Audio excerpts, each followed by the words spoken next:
Good morning, students. Chapter 9,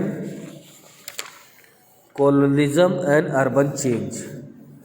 Planned city, one of the following, being New Delhi, come up at this time. It was the center of administration. जो plan city थी जिनको योजनाबद्ध तरीके से जो शहर बनाए गए थे उसमें न्यू दिल्ली भी था, इस समय तक आ गया था और ये प्रशासन का सेंटर भी था। Port cities like Kolkata, Bombay and Madras became important. जो समुद्र के किनारे के शहर थे जैसे कलकत्ता, मुंबई, मद्रास, ये भी इम्पोर्टेंट थे। They played an important role in trade, और इनका ट्रेडिंग व्यापार में बहुत इम्पोर्टेंट रोल था। Raw material were sent to England from these port. Similarly manufacture goods from England landed at these port. These were then redistribute throughout the India। तो कच्चा माल यहाँ से इन्हीं पोर्टों से इंग्लैंड भेजा जाता था और फिर इंग्लैंड से वो प्रोसेस्ड होकर वही मैन्युफैक्चर्ड गुड्स इंडिया आता था और उसको फिर भारत में बांटा जाता था या बेचा जाता था। The British quites for cool retreats from the heat and dust of the plains led to setting up to hill stations. Thus Simla, Ooty and Darjeeling became popular. Simla in fact was the summer capital of British from 1864 to 1939.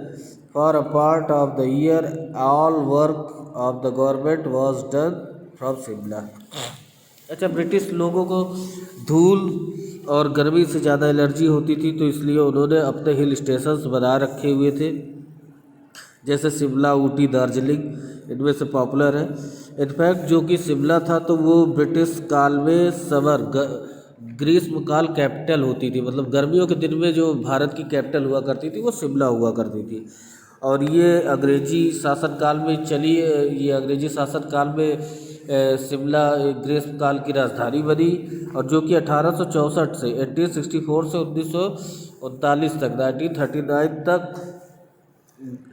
ये as a capital के रूप में काम होता था। मतलब गर्मियों के टाइम में जब ज़्यादा गर्मी होती थी इंडिया के पूरे पार्ट्स में तो ब्रिटिश लोग जो कैपिटल का वर्क होता था एडमिनिस्ट्रेशन वो शिमला से करते थे। Very cantonment town were also set up by the British, और कुछ कंटोनमेंट टाउन जैसे कि उन्होंने मिलिट्री के जो शहर थे वो बसाए थे, जैसे Lansdowne in Uttarakhand it good example. These cantonment were built on European plan, और ये जो कंटोनमेंट बनाए थे वो यूरोपियन प्लान के अकॉर्डिंग बनाया था। With the board street, vast open space, मतलब बड़ी चौड़ी सड़कें और खुला एरिया, रेजिडेंशियल स्ट्रक्चर, रिहायशी घर and office building were kept separate, और वहाँ पर जो घरेलू इमारतें थी और ऑफिस वगैरह थे वो सेपरेट हुआ करते थे। Nature of urban areas before the 19th century India's cities were small and had a well running all around them. Due to this wall they were called walled cities। For entry into the cities there were many darwazas, for example Shahjahanabad, and had many gates। 19वीं शताब्दी से पहले भारत में जो kingdom शासन हुआ करता था तो उसमें क्या होता था कि शहर के एंट्री में एक गेट दिया जाता था, उसको वॉल्ड सिटीज़ बोलते थे कि मतलब वहाँ पर दरवाज़ा हुआ करता था, जैसे शाहजहानाबाद में है दरवाज़ा, दिल्ली में भी बहुत सारे दरवाजे हैं दिल्ली में आने के लिए। The city were divided into thanas and wards. These were further divided into mohallas और neighbourhood. At the end of 18th century there were 18 thanas and over 600 mohallas in Delhi. और शहर को थाना और वार्ड के हिसाब से डिवाइड किया गया, फिर बाद में धीरे धीरे उनको मोहल्ला और पड़ोस मतलब जगह के रूप में डिवाइड किया गया। और 18वीं शताब्दी के अंत तक दिल्ली में 18 थाने और कम से कम 600 मोहल्ला दिल्ली में थे। The town developed by British were very different from older town. They were much bigger and also had more people living them. People from neighboring village often come and settled in them. The town had public building, municipality office, market, big bungalows and clock towers. The locality were given English name suffix like town, park or garden were commonly. अच्छा, जो कस्बे अंग्रेज़ों द्वारा विकसित किए गए थे वो अधिकतर पुराने टाउन्स को ही रिकन्स्ट्रक्ट किया गया था, और वो इतने बड़े हो गए थे कि क्योंकि उसमें ज़्यादा लोग रहने लगे थे। ज़्यादा लोग इसलिए रहने लगे थे कि जैसे जो कस्बा होता था तो कस्बे के पास के जो गांव के लोग होते थे वो कस्बों में आते थे और फिर धीरे धीरे यहाँ पर काम वगैरह करते करते यहीं पर सेटल्ड हो जाते थे। फिर कस्बों में क्या हुआ कि पब्लिक बिल्डिंग्स बनने लगी, म्यूनसिपाल्टी, ऑफिस, मार्केट वगैरह सब बनने लगी, जिससे कि कस्बा एक तरह से बड़ा रूप लेने लगा। Delhi in the 19th century. Delhi 19वीं शताब्दी में कैसी थी? After Lord Wellesley defeated the Marathas and forced Peshwa Bajirao second to sign the subsidiary territory, Delhi fell into the hands of British.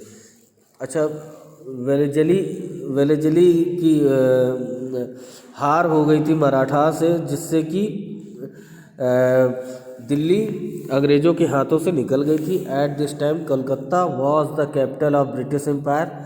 उस समय ब्रिटिश की जो राजधानी थी वो कलकत्ता थी। Delhi however was still the political centre of the country, और उस समय तक दिल्ली देश की राजनीतिक केंद्र था। At the Mughal emperor state at Red Fort, और लाल किले में मुगल सम्राट रुकते थे। The revolt of 1857 change the face of Delhi. You know that the rebel spy reached Delhi on 11th May 1857, declared Bahadur Shah Zafar the Emperor of India। 1857 की क्रांति से दिल्ली में बहुत प्रभाव पड़ा।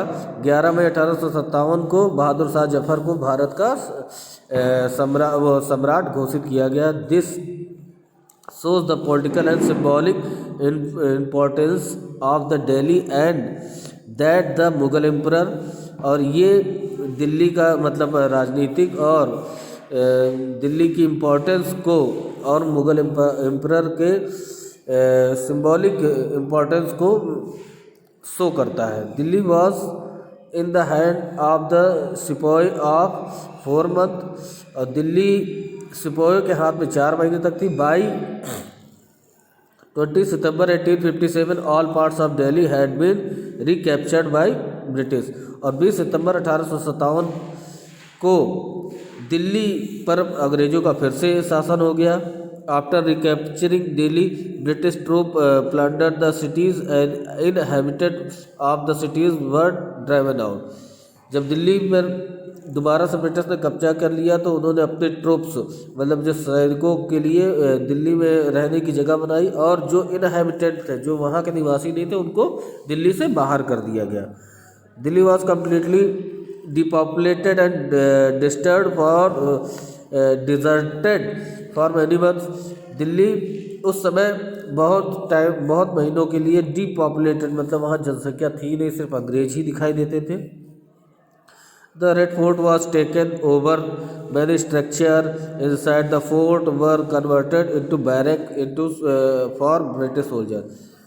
उसके बाद अंग्रेज़ों ने क्या किया कि लाल किले में बहुत सारे स्ट्रक्चर्स को बनाया, जिसको कि कन्वर्ट उन्होंने सेना की बैरक के लिए इस्तेमाल किया।